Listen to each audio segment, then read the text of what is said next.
ವನ್ಯಜೀವಿ ವಲಯದಿಂದ ನಾಡಿನತ್ತ ಬಂದು ಹಾವಳಿ ಎಬ್ಬಿಸುತ್ತಿರುವ ಗಜಪಡೆ ಅರಣ್ಯ ಇಲಾಖೆಯ ಯಾವುದೇ ಕಾರ್ಯಾಚರಣೆಗೂ ಜಗ್ಗುತ್ತಿಲ್ಲ. ಕಾಡಾನೆಗಳ ಉಪಟಳಕ್ಕೆ ಕೊಡಗಿನ ರೈತರು ಬೆಳೆಗಾರರು ರೋಸಿ ಹೋಗಿದ್ದರೆ, ನರಿಯಂದಡ ಗ್ರಾಮಸ್ಥರು ಕಾಡಾನೆಗಳಿಗೆ ಸವಾಲೊಡ್ಡಲು ಮುಂದಾಗಿದ್ದಾರೆ.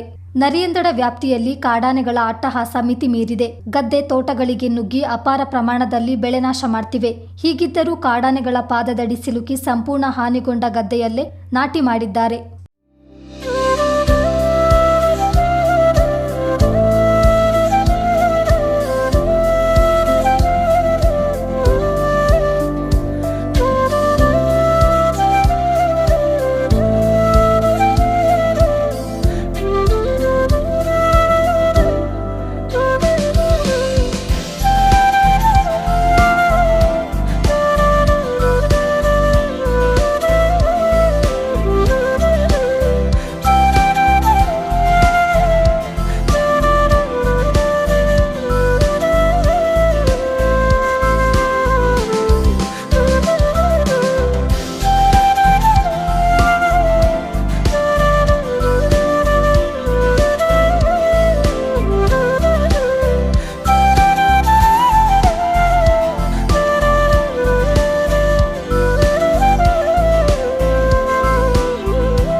ಕಳೆದ ತಿಂಗಳಷ್ಟೇ ಕಾಡಾನೆ ಹಾವಳಿ ತಡೆಗೆ ಚಯ್ಯಂಡಾಣೆಯಲ್ಲಿ ಉಗ್ರ ಹೋರಾಟ ನಡೆದಿತ್ತು.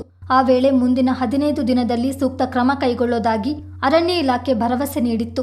ಜೊತೆಗೆ ಗದ್ದೆ ಕೆಲಸ ಮಾಡುವಾಗ ಅನಿವಾರ್ಯವಿದ್ದಲ್ಲಿ ಗನ್ಮ್ಯಾನ್ಗಳನ್ನು ನಿಯೋಜಿಸೋದಾಗಿ ಅಧಿಕಾರಿಗಳು ತಿಳಿಸಿದ್ದರು. ಆದರೆ ಅದ್ಯಾವ ಆಶ್ವಾಸನೆಗಳು ಈಡೇರಲೇ ಇಲ್ಲ.